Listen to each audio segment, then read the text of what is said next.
Hey everybody, welcome back to my channel, and if you're new, welcome. I'm Tamara. Today we're going to be doing an Is It Worth It video. So when I say is it worth it, it's because is it worth spending all that money for an item, or can you get the same result with a much less expensive item? Okay, so for today's Is It Worth It video, we are trying out the original Beauty Blender, which I got on sale because I don't understand spending $20 for a sponge, and we're going to be comparing it with my full Aesthetica Beauty sponge, which I am in love with and I use all the time. Okay, so what makes the Beauty Blender so much better than a regular beauty sponge? According to one website, it's made of special material. I'm reading off my computer. I'm really sorry because I'm using my phone to record on. Special material that when damp won't absorb much of your makeup. Instead, it stays on the surface from where it's easily transferred to your skin. Okay, but isn't that what all beauty sponges do? Okay, so another site says that it has skin mimicking material that is designed to be used wet to ensure minimal product waste and flawless easy application and blending. For this video, I am not going to tell you to go out and buy it because this is something that is up to you. This is a price thing that I am not going to say, hey, go out and buy it. It's $20. No. So I'm going to do a half and half, one side with my Aesthetica blender sponge and one side with the Beauty Blender. If I happen to get a different result, obviously I'm going to let you know. I'm going to try and zoom in with my camera, but I'm not really sure how that's going to work because you can't zoom in if I'm facing the camera, like with the inside camera, you have to do the outside. So we're going to try and figure this whole thing out. Okay, so I just took the tag off. It didn't come off as well as I wanted it to, but whatever. Okay, so it comes in this little like compartment thing. It comes in its own little house, I guess. And okay, so it's obviously a lot smaller and different. It's actually different shaped. Oh, and it's multicolored. Or is that my hands? I don't really know. Okay, so no, I think it is supposed to be multicolored, but we'll see what happens when they both get wet. I'm gonna go wet them and I will be right back. Okay, so I am back from wetting both my beauty sponge and my beauty blender. They did double in size. So from looking at them, I can see that this will probably be better when it comes to like going into the corners of my, like into the tighter spaces of my face. Okay, this one I kind of feel like this is what a Muppet would feel like. But again, that was just probably one of the weirdest things I could have said. Anyway, again, not trying to say go out and buy the beauty blender. I'm just trying to figure out if it is worth the hype. I really didn't want to buy it, but I was like, oh, it's on sale. Maybe I should buy it. So I bought it. Okay, fine.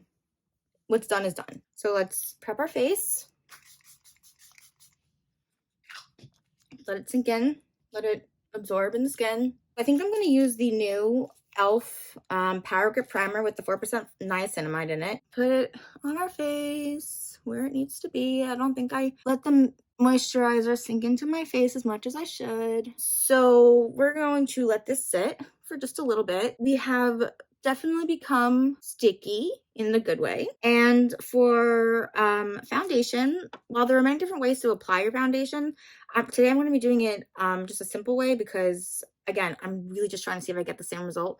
It really looks like my face is oily, but it's primer, I promise. Okay, so for today's foundation, I'm going to be using the Maybelline Fit Me Matte and Poreless Finish in Light Ivory. Okay, so I'm going to actually pour it onto my hand.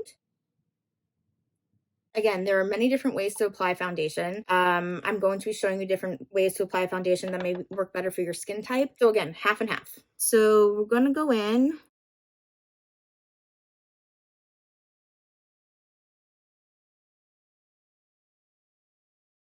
Now we're going in with the original Beauty Blender. We're going to take the same amount of product and go.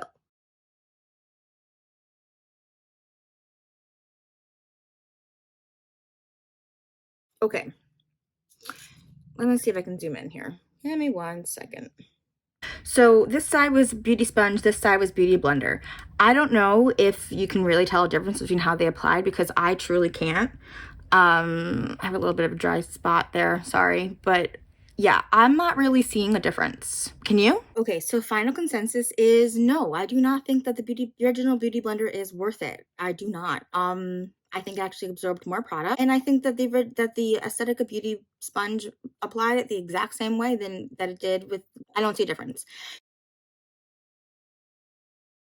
Okay, so after I finished doing this, I decided to give this a little bit more of a fair chance to see, because, you know, it's just foundation. I mean, how are you going to really tell if it's just foundation? So we're going to put it to the test for other things, because a beauty blender is supposed to be able to blend other things besides foundation. So let's apply some concealer using my NYX Can't Stop Won't Stop. Let's see. I mean, okay, so on the reason why I came back is because I was reading more about it online, and they're supposed to be able to be very versatile and be able to do pretty much everything when it comes to your face. So you can also use it for setting powder or anything like that.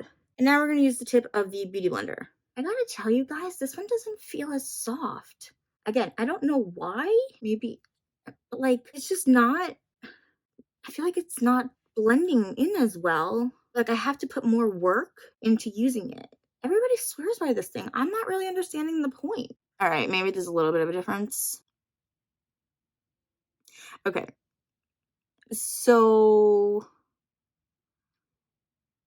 there's definitely a difference in how it blended in my under eye. Definitely a difference. Okay, next we're I really don't like it that I was just proven wrong. Okay, we're gonna do our Palladio blush stick. Is it really bad that I'm loving the way that my under eye looks on the beauty blender side? Okay, beauty blender side. It just feels really different. I'm not really seeing any difference when it comes to blush application. Okay, and now for bronzer. So I usually use a stipple brush to put my bronzer on, but definitely less product was transferred onto my beauty blender than onto my beauty sponge for the concealer part. You can definitely see that most of the concealer was left on my beauty sponge. All right, let's try out the bronzer now. Did it just, yep, it did. Anybody else see that? That it just streaked on some of the concealer into the spot of my cheek? Yep, it did. And apparently you're supposed to be able to use it with a setting powder too. Sorry, this video became a hell of a lot longer. Okay, all right, setting powder. And now with the beauty sponge. Now after doing all the things that says it's supposed to do, let's do a final consensus of the proper way. So when it comes to applying foundation, I found that the two were the same. When it came to applying concealer, Beauty Blender won. Can you tell the difference between my eye here and my eye here? Okay. That's impressive. I'm sorry, that's really impressive. Do I think that it is worth buying just for under eye situations? If you have really bad under eyes, like if you've got creases underneath your eye, as you can see mine, I want to say yeah, it is worth buying. But at the same time, if Beauty Blender came out, and they may already do, I don't know, if Beauty Blender came out with like a miniature one just for the under eye, I would say hell yes, buy it. But other than that, I mean, this is the only difference I see right here. So it is worth it, but it's also not, and I'm not telling you to go out and buy it just because of it, but I'm not gonna say I'm not gonna stop using it. It does what it says it's supposed to do. I just do not think that it is worth the $20. That is my opinion. So before I make this video any longer, if you would like to see more Is It Worth It videos where I compare higher end products versus lower end products to see if you get the same result with the lower end product that you do with the higher end product, please don't forget to hit the like, subscribe, and bell button down below so you can be alerted as to when I post new videos, which will be every Tuesday and Friday, where I also post videos on dupes, tricks, tips, hacks, first impressions, and now Is It Worth It videos. I hope to see you again soon, my little butterflies.